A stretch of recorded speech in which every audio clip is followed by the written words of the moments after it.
Representative Isidro Ungab. You have the floor, sir. Thank you. Thank you, Madam Chair. I have a question to DPWH. Perhaps Secretary Vince could delegate this to one of his deputies, considering that bago pa siya nakaupo. My question is this.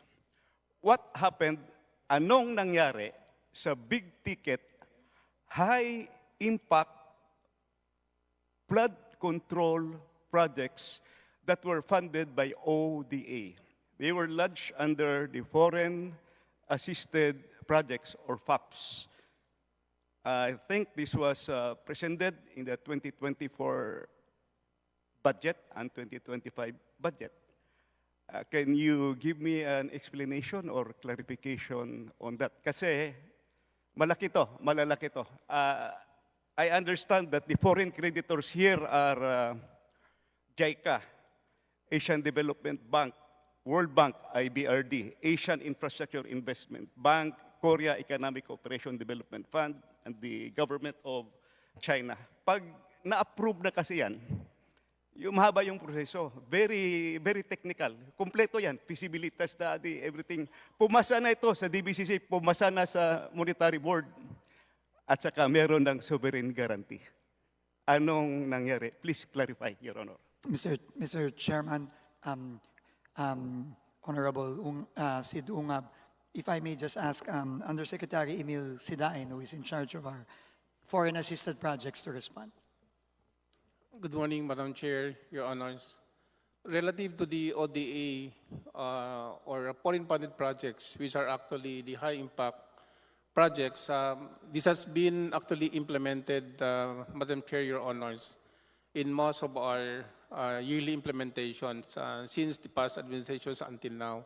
But it goes through the process of approval from the NEDA, previously with NEDA, passing through the ICC Technical Board, then once it goes up to ICC Cabinet Committee, all the way to the NEDA Board. And until now, Mr. Chair, all these flagship projects goes to the proper vetting of all the line agencies for review. With regards to flood control, most of these projects, especially the big ticket projects, goes also to the detailed master plan and feasibility studies before this can be submitted to the NEDA or the DepDep for proper review. And with this, Mr. Chair, once it goes through the approval, the lending institution, if this is actually with JICA, World Bank, ADB, or Korean Exim Bank, the appraisal mission has to come to the Philippines for a more rigid evaluations of the same. So, napakasinsinan po ang review, but isang importante po dito that we have to recognize, the NEDA ICC has to evaluate the projects on a threshold that all projects that should be funded through foreign should go a threshold passing the 10% economic internal rate of return. Meaning if the IR is low, there could be no ROI or impact to the government and to the public. So isa po yun din na tinitignan po ng ating mahal na Pangulo once it reaches the EDC, the Executive Development Council, all these projects can really give a high boost to the economic development of the country. Now, Mr. Chair, with regards to the funding, we got actually funds as early as 2022, 23, a very minimal budget compared to the NEP that was actually foreseen for release. Bumababa po siya doon sa expected. And what is more worse, last year, 2024, we received a zero budget from the GAA. May dumating naman po ito, pero these are actually more on the unprogrammed budget. So meaning, wala po siya sa priority as to budgeting, and the unprogrammed normally comes out on the third and fourth quarter. So the effect for the insufficiency of funds or the lack of funds from the program line items of these flagship projects can eventually result into a slowdown of implementation, the suspension or delay also on the procurement kasi wala po katayong CAF for the Certificate of Ability of Funds, so you cannot proceed with the bidding.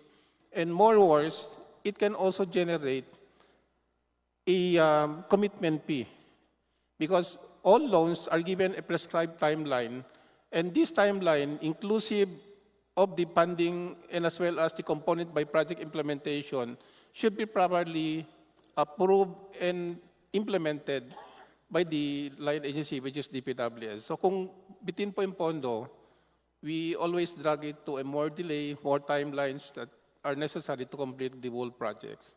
So, yun po ang problema namin. That's why in the next year budget, we would like to get the most exact NEP as actually been proposed in the DPWH for 2026 po. Thank you po.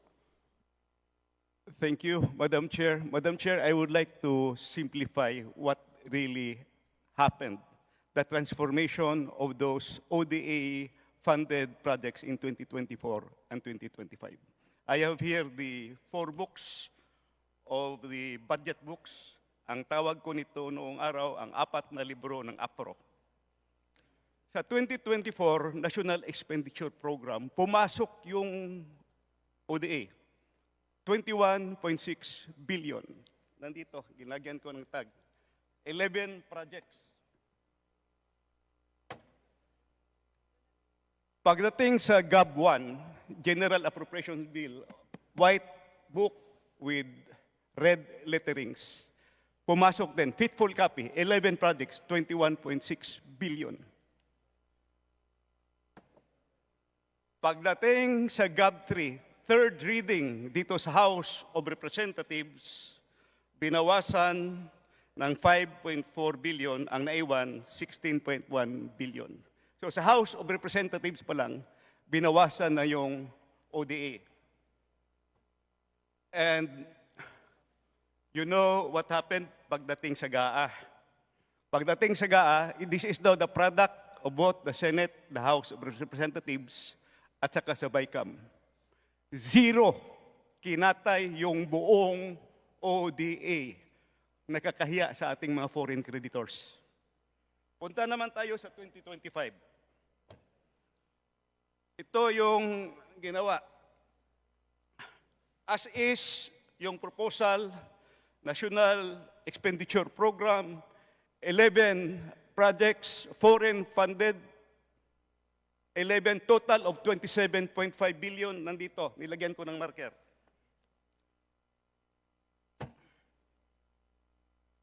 GAB 1, first reading, faithful copy, nandito yung 11 projects.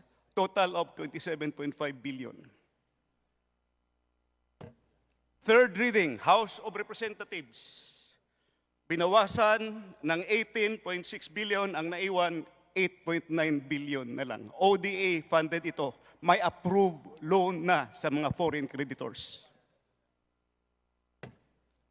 GAA 2025. In fairness to the other house, to the Senate, binalik nila yung 300 million. So yung 8.9 na naiwan dito sa House, naging 9.2 billion. Walang binawas pagdating sa Senado, pero ang overall total, ang nabawas is 67% of the flood control budget, which are big ticket. Pag sinabing big ticket, malalaki ito. These are the, kumbaga, superhighway. Dito dadalo yung maliliit. So what happened to the ODA projects? It's very simple. Tingnan nyo lang. Nawala yung big ticket projects at nagsusulputan na parang kabuti yung maliliit na projects. Makita nyo yan sa budget. In other words, gichap-chap yung ODA foreign funded projects pumunta sa maliliit na mga proyekto. So, sino ang members ng Chap-Chap Gang dito? So, I have 3 questions for DPWH. First question ko, kung natuloy sana itong mga proyekto, 2 taon yung 2024 zero budget, reduced by 67%. Please wind up, Honorable Sir. These are very important questions, Your Honor. The public should know this.